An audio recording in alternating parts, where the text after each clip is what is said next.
And went in, didn't think I was gonna get it. It was 2 lines. Character name was Lieutenant Number 1. I was like, cool, let me go in, boom, got it. I was excited, telling everybody, boom, everybody excited. I shoot the role. I get a phone call like 2 weeks later. They was like, how would you like to be a regular character on the show? Wow. Character name was Monk now. Now I'm gonna be Marlowe's lieutenant. Wow. And that was it. 17 episodes later, I'm in LA pursuing this dream.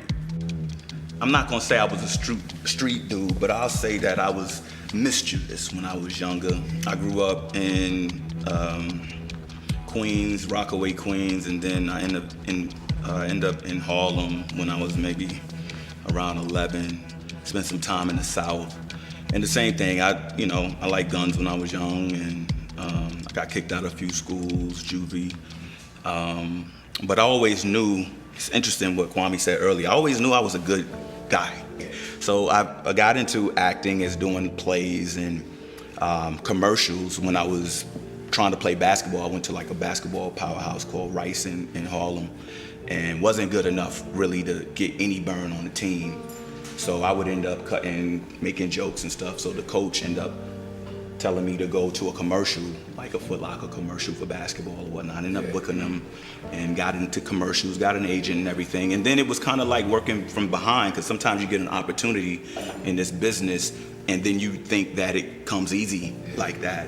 And then you realize that, wow, it's gonna take years, that there's people that just because you're in the same room with someone, just because you're on the same job with someone, doesn't mean we're all at different places. Right. So then it takes the fortitude to be able to say, you know what, here's an opportunity here, and if I invest in myself with this particular opportunity, do you like it enough to put the time in to see yourself achieve things in it?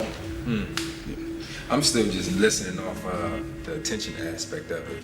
I mean, I do agree with Eamon, and even what you said about, needing attention from your wife. I don't need attention from my wife.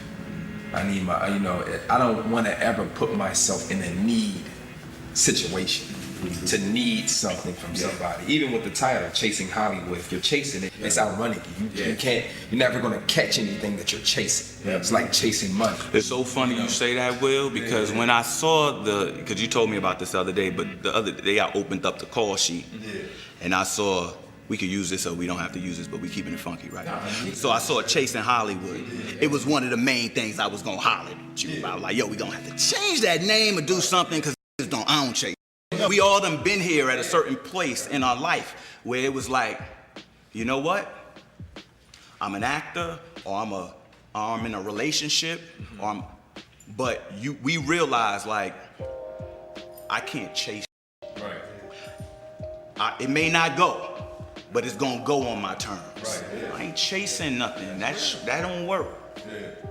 Stuff started to blow up for me when I stopped chasing. Mm-hmm. I remember working at Bottega Louie at the restaurant.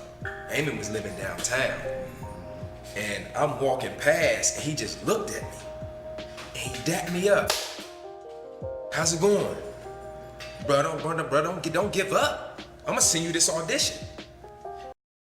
I had to look in my eyes that I don't think this thing gonna really work out. Mm-hmm. You know what I'm saying? I'm serving people every single day. Yeah. I remember firing everybody, my manager, my agent, and it was like 2 years. I ain't had nothing. Right. Then I quit my job. Yeah. All I had was $3,000 on the tax return coming back. That was it. You know what I'm saying? Then you get the 3-day notices on your door. Mm-hmm. Then the car break down. Come on, bitch. You know what I'm saying? So I'm like, all right, well, what am I gonna do? Then you got, as a man, I can't call home. My family can't help me. Right. So I'm like, well, I gotta go to work, because I've been programmed that I work a 9 to 5. Mm-hmm. That's how a man makes money. Yeah. So now I'm at the point where I'm like, okay, God, I quit, because you told me to quit. Mm-hmm. So now I'm looking at now hiring signs like rebuke. Yeah. You know what I'm saying? The opposite. Yeah. And then the provision will come. My boy hit me up. Yo, God put it on my heart to pay your rent for the next 2 months. Jeez. I met a lady named Ruth from Canada. She saw a show I was doing online called First. Said, I love your work. I want to have coffee with you. I said, okay, but this woman want to have coffee with me for it. Coming from Canada, I don't know what she want. You know what I'm saying? Yeah. I go have coffee with the woman. She give me the $200 that I need for the rent. Mm-hmm. I know you need it. Yeah. So things kept happening. But when I stopped chasing, and I said, you know what, Lord, if I'm supposed to do this, you're gonna make it happen. You know, I know there's nothing that Hollywood can give me. They can't give me anything. You know, now if I go looking for that, and that's where I fall at. You know, because I'm going to look for the attention. I'm going to look for the applause. I'm looking for the award. You know, and that's when you get off course. So anytime that I find myself getting off course, I'll remember like this situation here. My thing that's, I believe, saved me is belief. And it's belief in that I know what my purpose is and what I'm supposed to be doing. This feeling, because for me it's always been about a feeling. This feeling is the feeling I want to have for the rest of my life. What ended up happening is I booked the first show of the year as a freshman at Alabama State, leading role. All these cats that were seniors and juniors looking at me didn't know me. I'm out of nowhere. But then to me, it's those type of moments of life that let you know your purpose. You understand what I'm saying? It's those type of things that let me know that I never be in the mindset where I believe I'm better than anybody. But I know I'm the best at what I do, and what I do can't nobody else with. I left college and signed a contract with Michael J. Fox and Buck Busfield, got out to Sacramento, worked for a year, and then I moved to LA, and with a couple $1,000s in my pocket, it's that thing. And remember being homeless. Remember calling my mama saying, yo, I'll sleep on, I'm crying to my mom like, yo, I'll sleep on the street before I come back home. And she was like, well, baby, you're gonna have to do what you're gonna have to do, because I know you're gonna give up on your dream. For some people, man, I always say when God gives you a gift and you use it for the right reasons, He'll allow you to receive everything that's supposed to come from it. But you have to understand what that gift is. You understand what I'm saying? Without understanding that, you don't have a clear direction or a purpose. Purpose, faith, that will take you far. And for me, that's what it was. It was knowing a long time ago that I've always wanted to do this all my life, but I understand that it has to be work that has to put in for me to get there, because it ain't gonna come easy. It's belief. It's knowing your purpose. Because when you truly know what that is, you cannot be stopped in your journey or your path.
We all have different journeys, different background. We come from different race, different culture.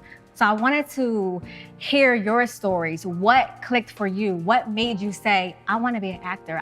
I actually got my first agent through singing. She heard me singing somewhere in New York, and her name is Kim Matuka. Like, she really changed my life, because she approached me and asked to be my agent.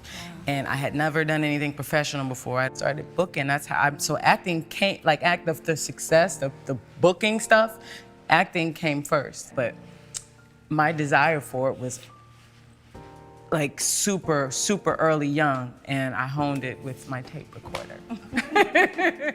So when I would throw a fit, my mother would always tell me to go into this room and let it out. So she was the type of woman, is the type of woman where she believed in expressing your feelings, but there was always a time limit on it. So she would say, you can go in there and do your thing and scream and holler and all that kind of stuff, but when mommy comes back in the room, it's over.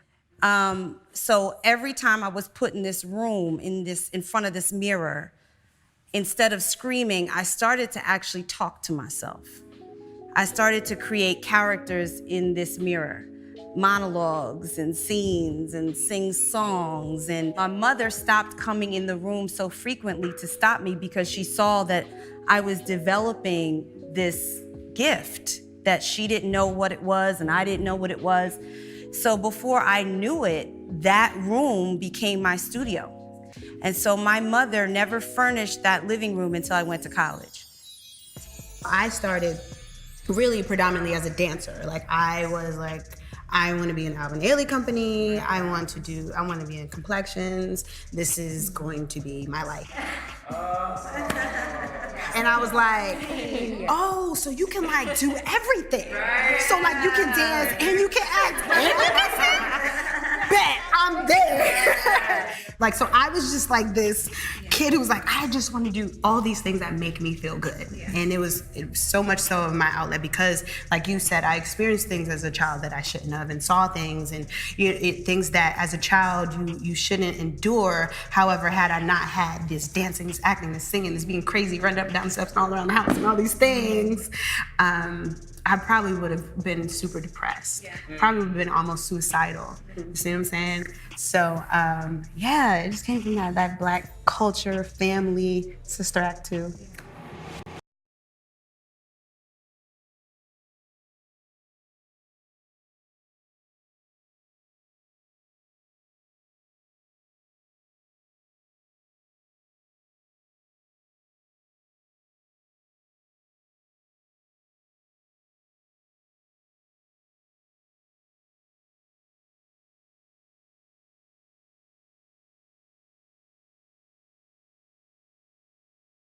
I was like a closet actor. And then I went on to be a dance major in Philly. I went to Drexel. And that's where I started discovering a lot about myself. And I think I just grew out of dance, and reality started to set in. It comes to a certain age where that's like you either go back home and be a teacher or you're a choreographer, and like I didn't have a desire to do any of that. I wanted to perform for the rest of my life. So acting was that answer. I started to realize that I am really living for my legacy. It's not about just today and me. What we are doing is being documented. Our grandkids, our great-great-grandkids can see how we all walk, talk, sound, look in our prime. And something about that is very beautiful. And just the fact that a lot of us know about, I don't know, Marilyn Monroe and all these people who were these figures that we weren't around to see, but we know them. And I think that is another element that kind of attracted me to it, just that it never dies. You never die through this art form.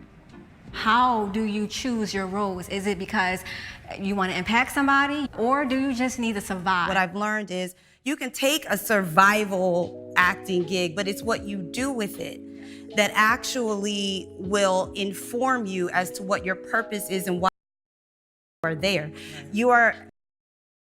We think we're doing something for one reason, but the God that I serve will always bring it back to the real reason that he had you do that in the first place. I feel like I've always wanted my art to have a greater purpose than fame. Not that fame is bad, not that money is bad, money is good. Yes, thank you, Jesus, for resources. Hallelujah. But I always wanted it to be more about like people, humans, because human life has been truly taken for granted. I mean, I really want to also inspire people to use their gifts in the arts to talk about messages that will touch people, change people, inspire people. I find that to be so important, and it makes me feel even more fulfilled as a artist. Sometimes your purpose may have nothing to do with the role. It could be your energy, your light. For me, when I think of like my purpose, it's always going to be growing and changing. But one thing I know my superpower is that I'm a light. Right. And I know that about myself. So when things are going crazy on whatever kind of moment, and I know that I can just come in and be like, how y'all doing? You good? You know what I mean? And speak to people's heart. That could shift the dynamic of where these people are going. Man, nothing to do with me. It may have nothing to do with how many people watch this show, but I know that when I'm on this set, that I'm even changing just the atmosphere around me, and that enough is cool. And it could be like, I'm just a detective right now. Maybe it's just someone else, they may think that's not really a purposeful, like she's not like fighting for Black lives on these, no, I'm not. But on the set, on the in-between, when I'm there every day at 5 a.m. and all this and that and the third, I'm helping shift a dynamic of this family atmosphere. I agree with that, and I also agree with you do have to know yourself very well and know your boundaries and what you're comfortable with. I, at the time, was going to turn down Notorious because they wanted it to be a very interesting sex scene between me and Biggie. And I was just like, I'm not comfortable doing that. And at that time, maybe, everybody's like, but what if it was your Oscar role? And, I haven't had that opportunity to turn that role down yet. So I don't know what would happen if somebody gave me my Oscar opportunity and said, but, you might have to have your out or something. Like, I might have to pray on that. But that wasn't that moment. And at that time, I was like, no. And I still got the role, which is a blessing. And, I had an agent some years after that tell me that if you don't do nudity, you're not a real actress. When did they get fired? Do you feel like you gotta shed some clothes in order to win that Oscar? I've done sex scenes, and it's been an ongoing conversation because in order for me to do the sex scene, because I get it, I want to tell the story. I still want to do my part. However, I don't believe that you have to reveal all of the things of you in the private parts. They're called private parts for a reason. I don't believe that you have to reveal all of that just to tell this story. Like, we get it. You could make out for a second and pan down and fade to black. We get it. They made love. You don't have to bear your whole everything and go against what you believe for this industry. I had to break it down for myself. I feel like, so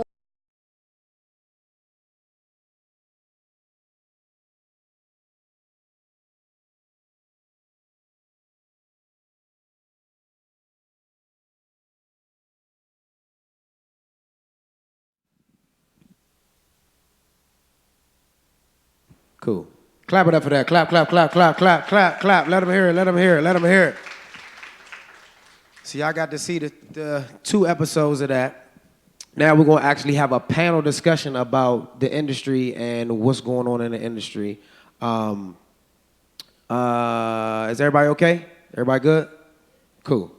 So this particular panel that we're going to do is crafting with a purpose. Basically creating video art, visual art with some type of purpose. So we're gonna have some of our speakers come forward. I actually have to do a quick bio on one of the speakers because we did one on everybody else who's speaking. So I wanna talk about Alexis Cummins for a second. Alexis Cummins is a director of content partnership at Interact One. She's a media strategist and cultural enthusiast with experience across media, public relations, and digital publishing. So clap it up for her, clap it up for her. So we got another woman on the panel. You're not gonna be by yourself, Tizzi. Good. All right, so I need one more chair up here because we're gonna have 5 people sitting. 4, 5 people sitting. Yeah, I need one more chair. Just one more. We're gonna work it out. Yeah. All right, cool. Thank you, sir. Appreciate it. All right, how everybody feeling? Y'all all right? Everybody feeling good? Cool. It's a Sunday morning. I know y'all miss church and brunch and all that stuff to be here with us, so we appreciate y'all. Yeah, look, I want to look y'all in y'all face. Yeah. Who missed church today? 1, 2. Everybody missed church. Okay. All right. You ain't missed church, brother? Muslim? You missed the mosque today? No? Fridays? So there was Friday. Hey, listen, it's educational. Brother, I ain't Muslim. I'm trying to figure it out. Nah, I missed church today too. It's all right, black man. Don't judge me. It's a no judgment zone. I didn't judge you yesterday, brother. I'm just messing with you. That's my good man right there. Clap it up for him. He's a business entrepreneur, everything. So today I want to ask everybody, before we leave today, we're going to network with one person. If you didn't know him before, you need to know one person. I mean, I would usually do two, but it's not that many people here. So one person today, before you leave, meet and network with her. Do you know her? You don't know her. You will by the end of the day. Do you know her? You will by the end of the day. Well, y'all know each other. So all right, so look, we're gonna shout out our sponsors real quick because I see them sitting in and they're not even sitting at their table. So Caviar, Positively Caviar Incorporated is here in the building, so y'all can clap it up for them. Crazy Coaching is over here, that real estate company. Y'all can clap it up for them. Chrome VR is here. Clap it up for them. Go over there and check them out. And Doso Beauty is here as well. Clap it up for her. So I know Positively Caviar is doing something specific. They doing a giveaway, a raffle, if I'm not mistaken. So to enter into the raffle, all you got to do is go over there, give them your email, your phone number, your name, your social, and they actually going to get you into a raffle, and they're giving away a framed quote, right? A framed quote. So if y'all going over there and see them, they're going to give y'all what y'all need to succeed. And then I don't know if anybody else is giving away anything for free, but it's mimosas in the back, so you can get drunk. And listen to what we got going on. I want to introduce the person who's actually doing the next panel, who's going to actually be moderating the panel. Keisha Brewer is a public relations specialist. She's the CEO and founder of the Public or the PR Alliance. So she's gonna be moderating the next panel. So y'all got it's a lot of women in here, so y'all got a lot of black girl energy. So clap it up for black girl energy, black girl power. Keisha, you ready? All right, come on. We're going to go ahead and get this test. All right, we're going to go ahead and get the panel started. So I'm going to ask all my panelists to actually come to the front. Tizzi Green, Belle, Alexis Kevin. Cummings. Alexis is actually going to be on the next one. Okay. So y'all get two. Y'all get Alexis and Tizzi on the next panel. We're going to do two. Okay, so you're not on this panel, Tizzi. You on this one too? Alexis is on the next one. Okay, so, all right. We got Kevin. And we got Vale. All right, so without further ado, I'm gonna let y'all get into the panel. Take it away, guys. Okay, first things first. Did y'all enjoy episode 1 and 3, right, of Chasing Hollywood? Dope, right? Really dope. So we're gonna have our own Chasing Hollywood up here, right? And we're gonna get into the content creation behind it and everything. What you doing? Okay. Second thing, iOne Digital and Chasing Hollywood have partnered to create this. And so iOne Digital actually sponsored today. So a round of applause for that, right? Awesome. Okay.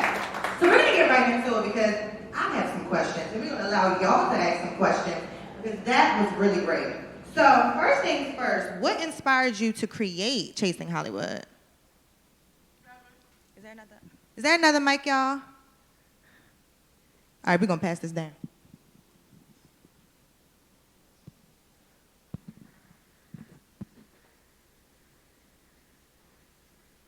Testing? All right. Hello. Well, what inspired Chasing Hollywood is, like, I'm an internet surfer. I don't know if you guys surf the internet at all, but I watch the Hollywood Reporters, the Actors Roundtables, all that cool jazz. And every time I watch it, it's like, actors that already made it talking about how good it is to work with Oprah, how good it is to work with Tyler Perry's and stuff like that. And I got tired of seeing that. I wanted to see like what I'm doing wrong. Did y'all go through the same struggles that I went through?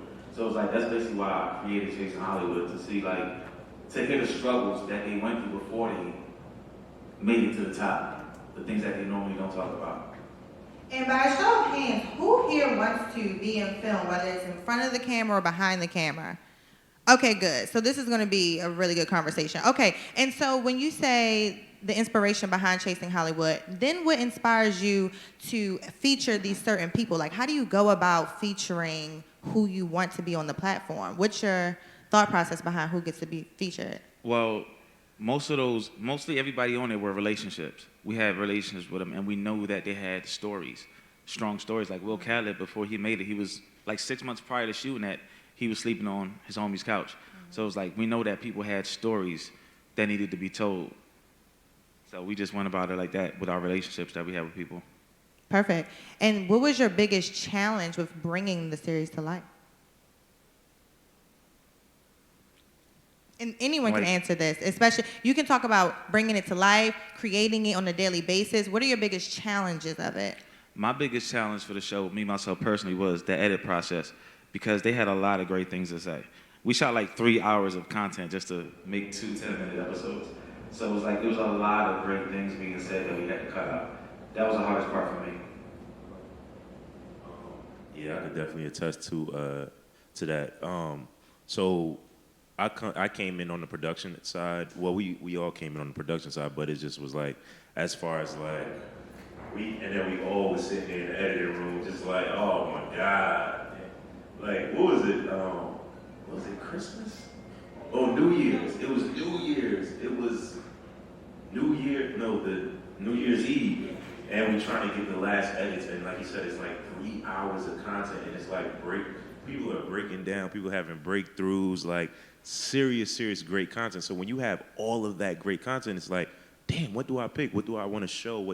How do I really want to tell this story? So you then have to kind of outline where you want to start, where you want to end, and what's that end result look like, and that path, how do I get there? So it's like deciphering from having all of this great content, like you said, 3 hours into 10 minutes, which is crazy. And then like, I was also editing it. I was also editing the project. So it was just like, all right, I would edit something and it'd be like, all right, what y'all think about this?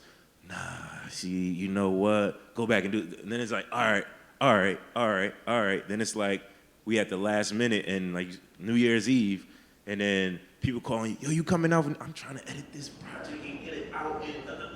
So it was just crazy. I think having so much great content, having so much to pull from, and everybody just being so open and vulnerable. Like, it just made for a great product. The only issue is just like deciphering what do you want to use.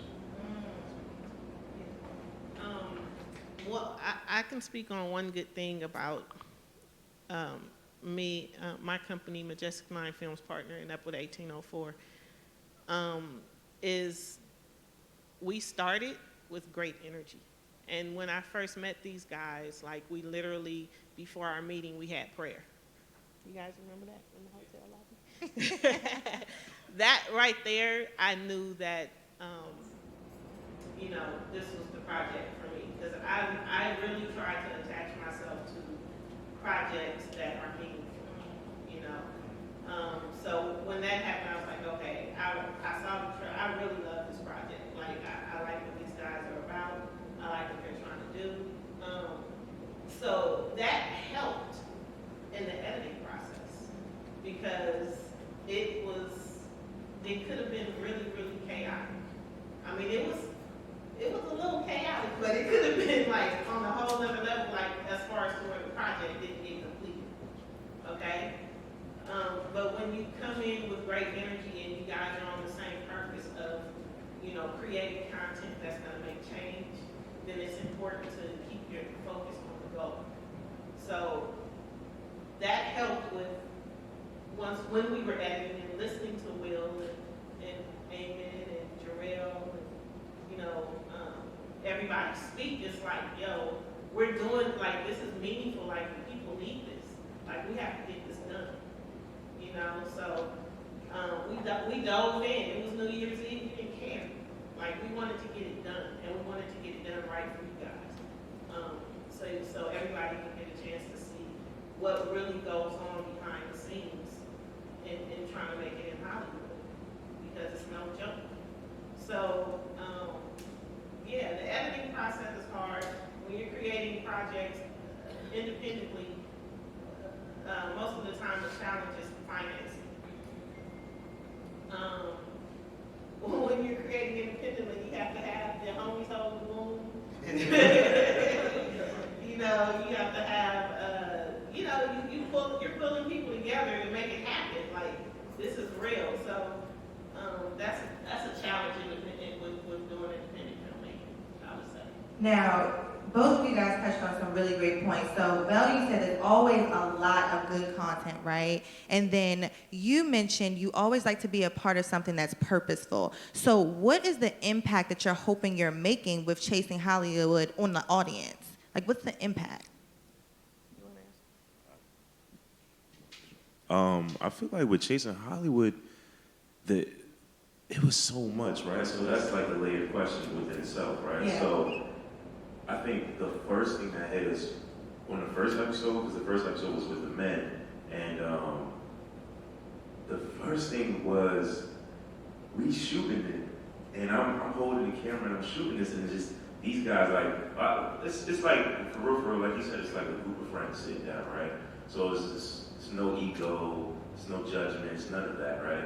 So we just a group of men, you know, when you think of men, it's just like, especially black men, you think like, oh, they came together to watch the game, they came together to talk about whatever. But these guys were going in depth, and we didn't ask them to go there, we didn't ask them to talk about the things they were talking about. There was no direction, there was no real guidance. Like we had our homies just sitting there talking about their divorces, their failed marriages, their failed relationships that happened over the course of them trying to achieve this goal, which is acting or chasing a dream within Hollywood. So it was just like, for one, we had to accept that, like, damn, this is really happening.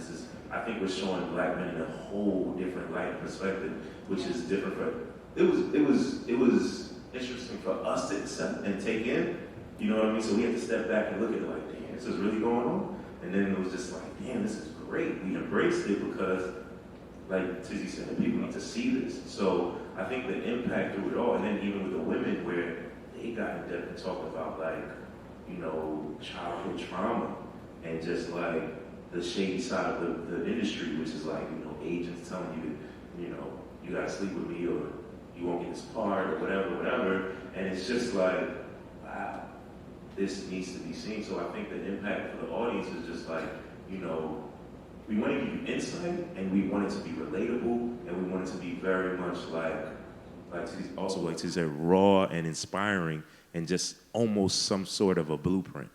You know what I mean? It's like you can expect this and this along your journey. Your journey may be different, but this is a roadmap, and these are the things to watch out for. So enter at your own risk. You know what I mean? Basically, damn, that was loud. Basically, we wanted y'all to know that it's okay to go through what y'all going through, in a nutshell, because we all struggle. Everybody struggles differently. Everybody's at a different place in life. But we wanted to make sure y'all knew that it's okay, because they went through it too. Taraji went through it too. They don't talk about it. They don't show it. They only show the good things. But we wanted to show the bad. But y'all still see where they are now. But we just wanted to make sure that y'all knew that it was okay to go through what y'all going through. It's all the process. That's just what I wanted to get out. And with the women, you didn't see much of it in episode 3, but there's more of it in episode 4, so go to A Space for Creators to watch that. But they really touch on the Me Too movement, because during the time we were filming, it was a lot going on and everybody was being exposed. And so you get to see a little more about, you know, some of their journey in Hollywood, as far as like dealing with certain people. You know, you heard the term casting couches and stuff like that. Like, it's real, you know, and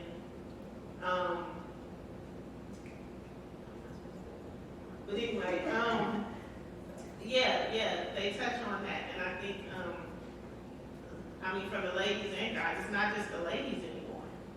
You know, they're really, yeah, right, exactly. But the industry is changing. It's changing for the better. As far as you know, it opened up, you know, everybody else's eyes as to what's been going on.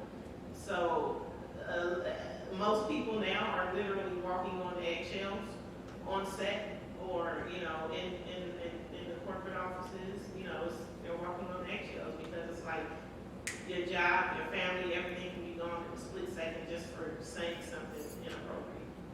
So yeah, watch episode 4. You guys will really get, they go in depth, like about how it goes down, you know, in this industry. So let's go back to the creation of Chasing Hollywood. I think that naturally Chasing Hollywood is compelling because, as you guys said, these are real people with real stories sharing real insight. But for those who are creating their own content, what are some key factors to make sure that their content is compelling? Like, what makes compelling content? I would say what makes compelling content is being authentic. Being authentic to yourself. That's the only way to go. And yeah, you want to explain?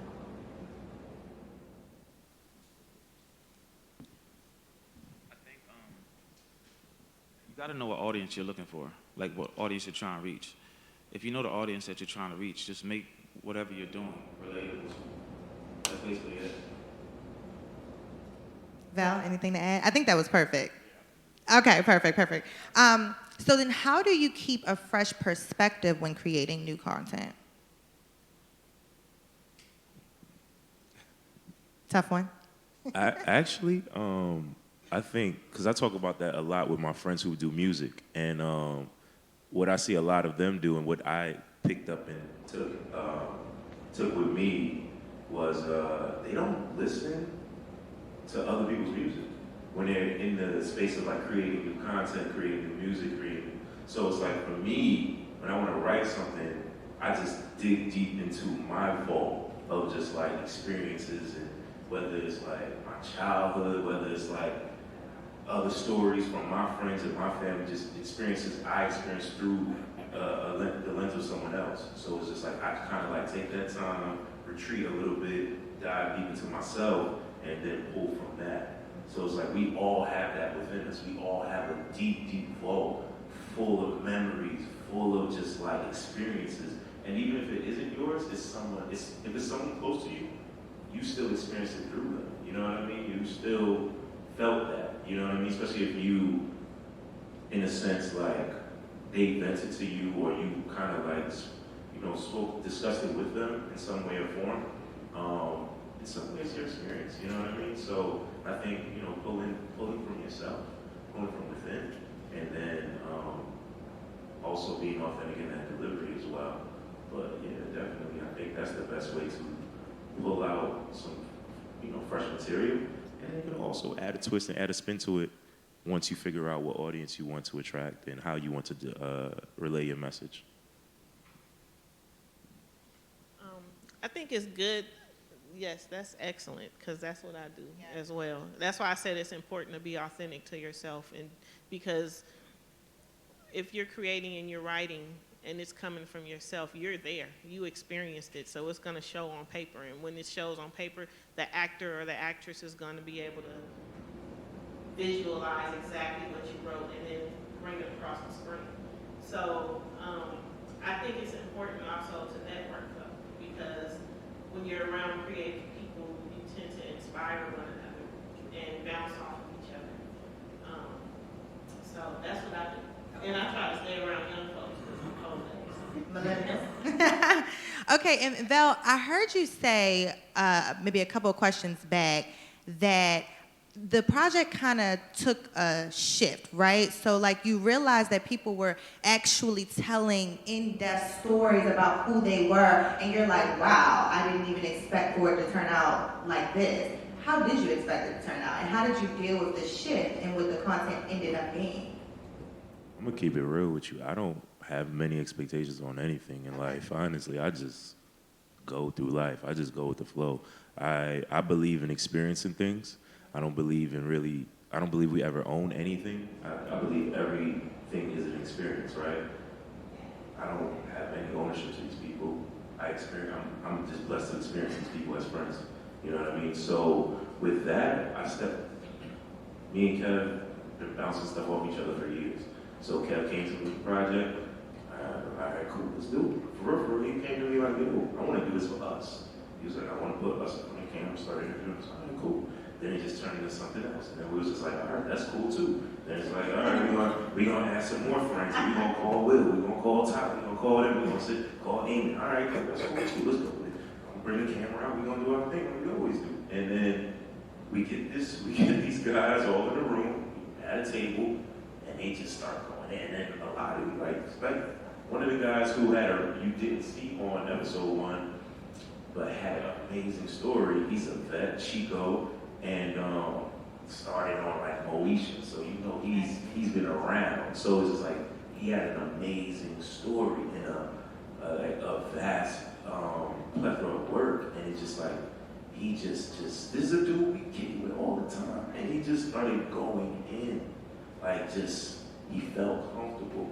So it was more about the atmosphere. It's more about the space we created, and then allowing people just to be themselves and be free. When you make people feel secure, and it's like a vibe, and it's just like an energy, people are gonna be their rawest, truest self. They're gonna unravel. So what essentially happened there was a therapy session. Like it was literally this I'm looking for the word, but I can't. It's not coming to me. But literally, it was a therapy session. So and I'm a little biased because of the men thing was so like, I'm in therapy now. I just started therapy, and it was so crazy to me because as black men, we just don't do this.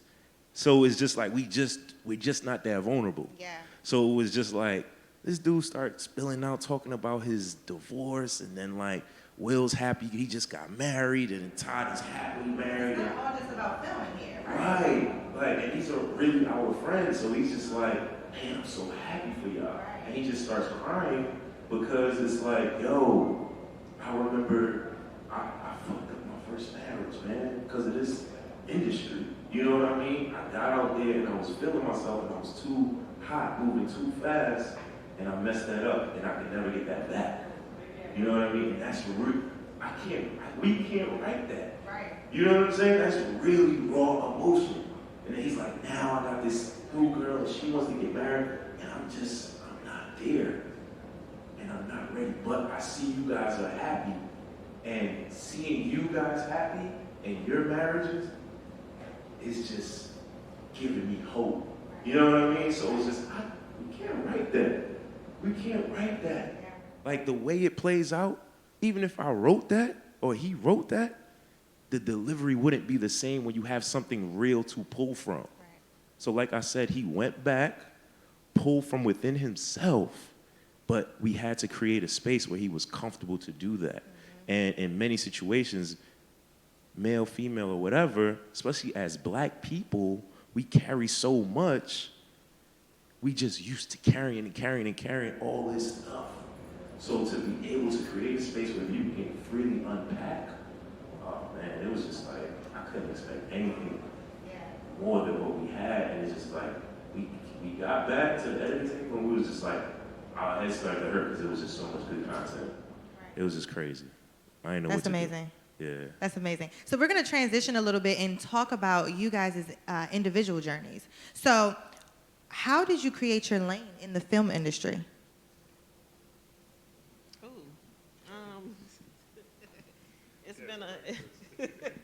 It's been a long journey. It's been very long. It's been since 1997. I'm really dating myself, but it's been that long. And so I've seen the industry change, like in so many ways. Like, I mean, when I started, you know, you can email somebody a script now. You know, when I started, you had to make copies and put brags in it and go deliver it to somebody. But I started as an intern at Sony Pictures, and worked there for a while, and moved on, and then I started to work for Al Heyman, for his production company, and I was doing development over there,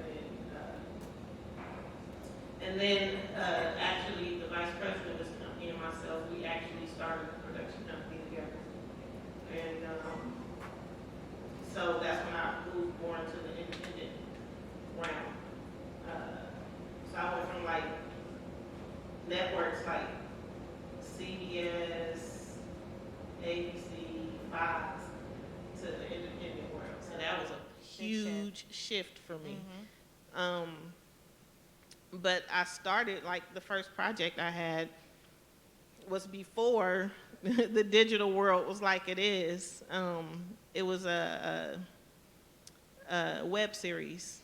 I won't say the network because, but it was a web series for another popular African American network, and it was called 8 Days a Week.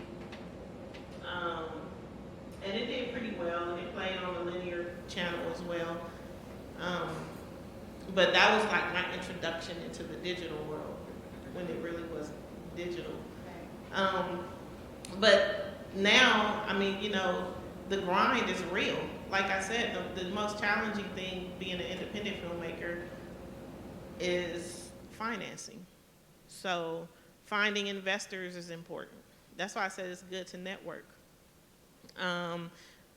Linking up with iOne Digital and partnering with them to do, you know, Chasing Hollywood is huge, because now we have a platform for, you know, creators, new creators, to, you know, expose their content. It's not easy to get in this business. It's not easy to get projects picked up, you know. So, you know, I've been through all of that. It's like people think, oh, let me just write something and it's great and I'm just gonna pitch it. It doesn't work like that. Every network, every studio has a mandate. So if you're not, you know, catering to that mandate, it's just your project just falls by the wayside. I mean, the pitch goes that far, like that's it. So it's again, it's good to network. Make sure you network and meet people. I happen to have I've been in the business so long, I happen to have a lot of friends that, you know, that are running networks and studios and stuff. So I get it. I have the advantage of like knowing the mandate of what they're looking for. So I tend to create projects based around what they're looking for. But yeah, it's not easy being an independent filmmaker, but it's needed. It's needed. All of our stories are important, and all of our stories are somebody can relate to them. Like Kevin was saying, find your audience, because somebody has been through what you've been through. And I think that's it. Dope.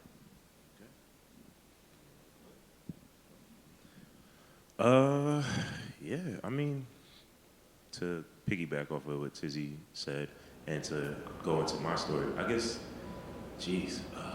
so for me, it's literally my whole life. Like, I love cameras my whole life. I'm a millennial. I grew up Nintendo, everybody was playing video games. I was begging my mom to buy me cameras. I didn't play with video games, I played sports, I was outside. If I wasn't outside, I was taking pictures of my friends and my family. So that was just my entire life. I get to like 8th grade and I get my first video camera.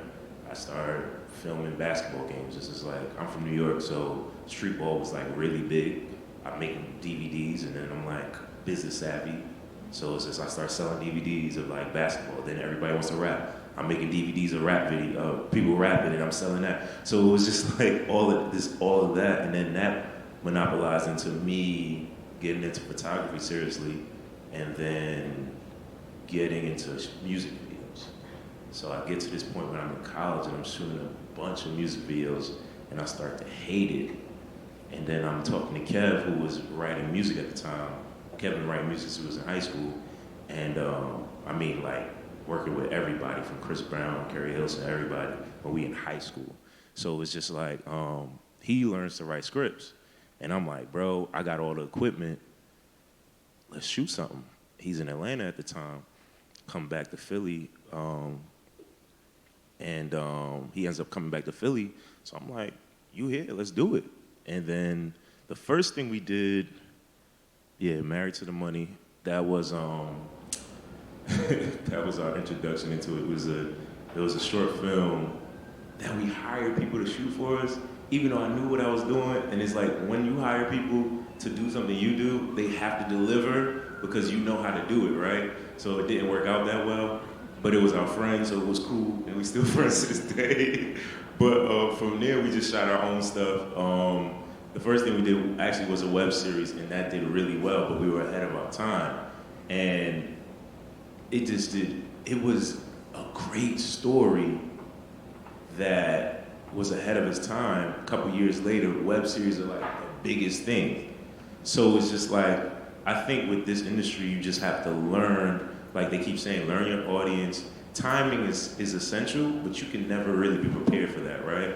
So you don't know what to expect when it comes to that. I think what you have to do is be persistent and dedicated if you really love what you're doing. So even though it didn't quite work out the way we should have, like we could have been in, this could have happened for us a million years ago, but we probably wouldn't have been prepared.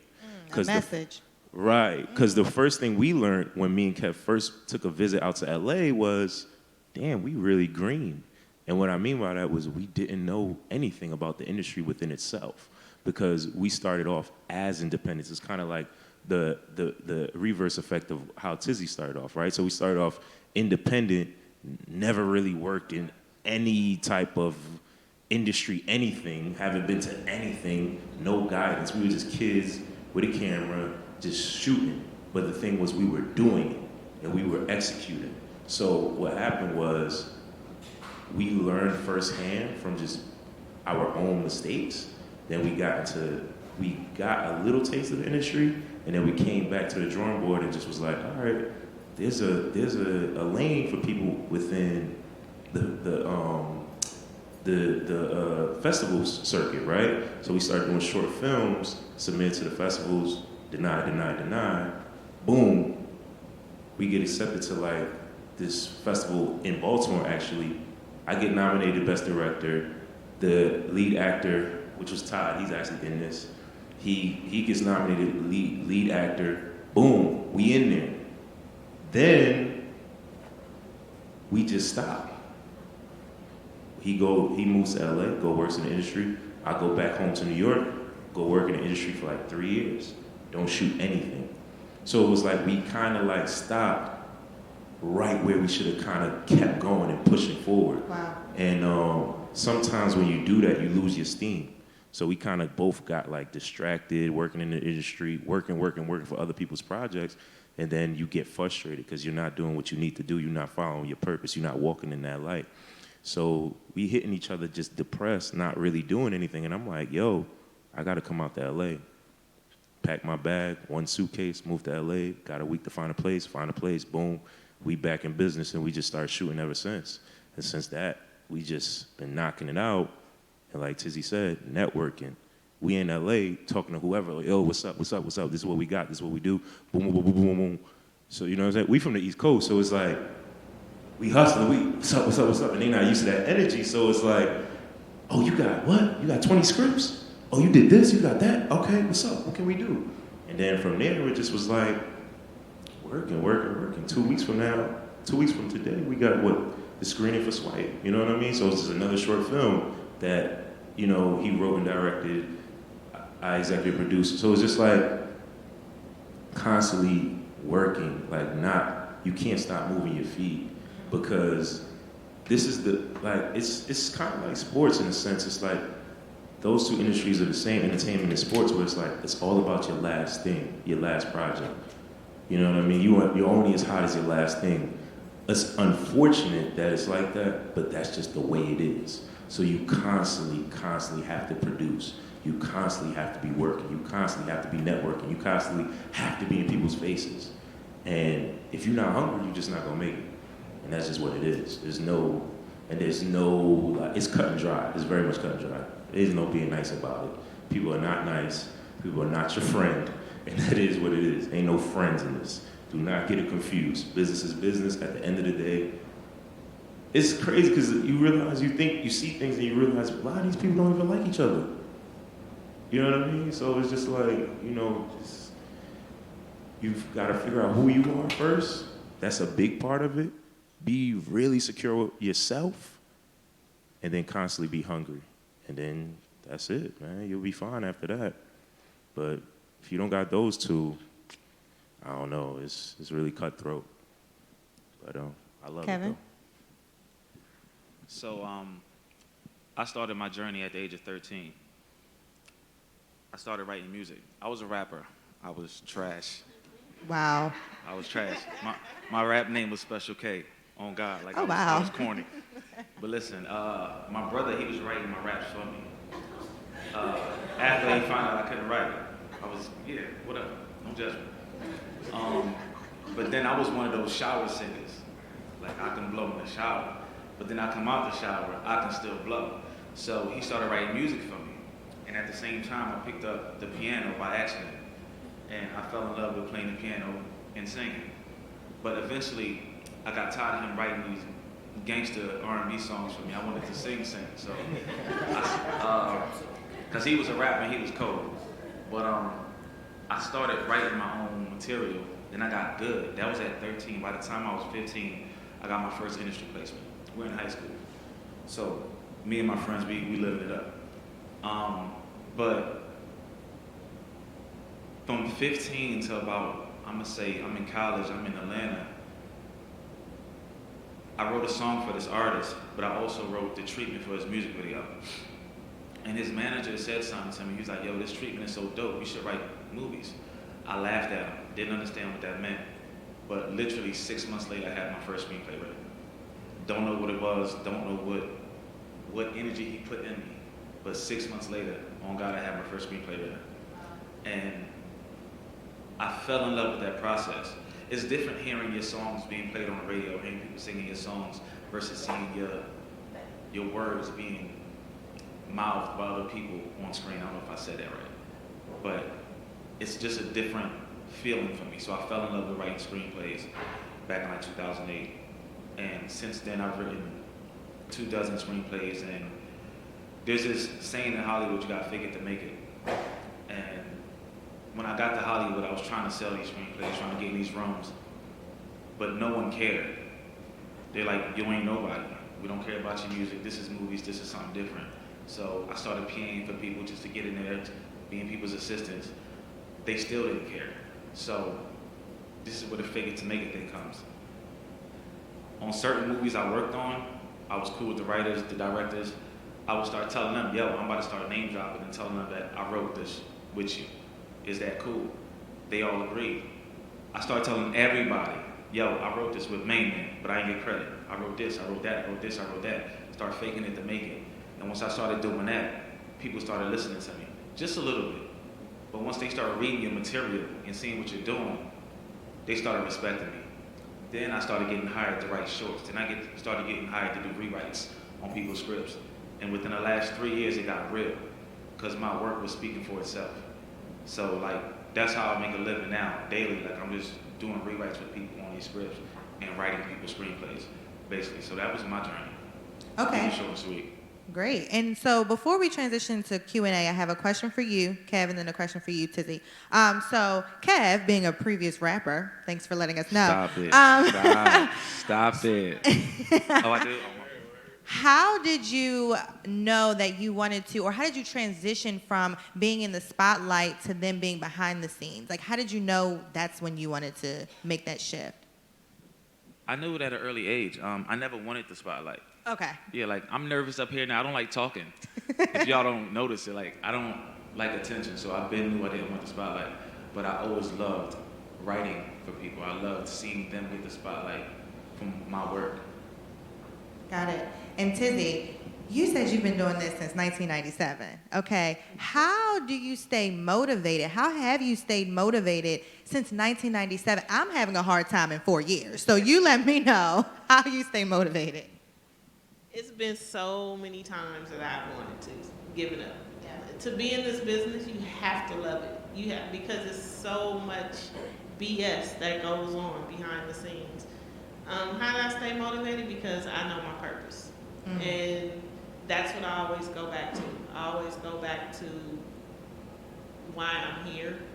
And God sent me here to heal through my art. Mm-hmm. So that's why every project that I do or that I attach myself to, it has to have meaning behind it, or else it's a waste of time. It's like being a preacher. If you have a calling to be a preacher, you know, you have that calling at a young age. Well, I had my calling at a young age. I started doing music as well. Like, I come from music. I've written for, y'all too young to know who I've written for. I've written for like Cool in the Gang, Yo-Yo. We got that. We get it. Empire. She did a song for me. Okay. That play on Empire. Yeah, I mean, that's what keeps me motivated. Just always going back to why am I doing this? And like to piggyback off of Vale, for a long time, starting as a production assistant, I've literally done every job in television and film. And when I say every job, I mean every job, from production assistant to executive producer, director, like every job.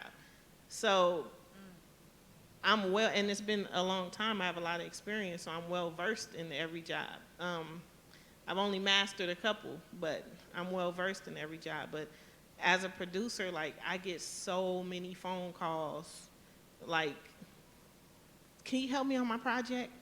I get so many of those phone calls. So it's like a lot of times I put my stuff off, and then I start working on other people's projects, and then I become like, what am I like doing, because I'm not completing my projects. So so like for the last, I would say, year, I've really been focused on like completing my projects. But it's okay, because like I said, I like to attach myself to people that are doing things, because we're all, there's one big puzzle, okay? Every piece of our puzzle is important. So, like with Kevin and Vale, like Chasing Hollywood, this message needs to be heard. This is healing, just as healing is my content, you know? So that's why I attach myself to this project, because I believe in it. I believe in them. I believe in what they're doing. And that's a part of the healing process. So that's what keeps me motivated, just walking in my purpose and always going back, you know, within and to the Most High, and staying, you know, grounded, because that's important in this business. Wow, great conversation. Y'all agree, right? Awesome. Okay, now we're going to transition into some Q&A. So if you have questions, go ahead and raise your hand. I'll pass you a mic. Or do y'all need a mic? Y'all can stand up and be loud enough, right? All right, go ahead.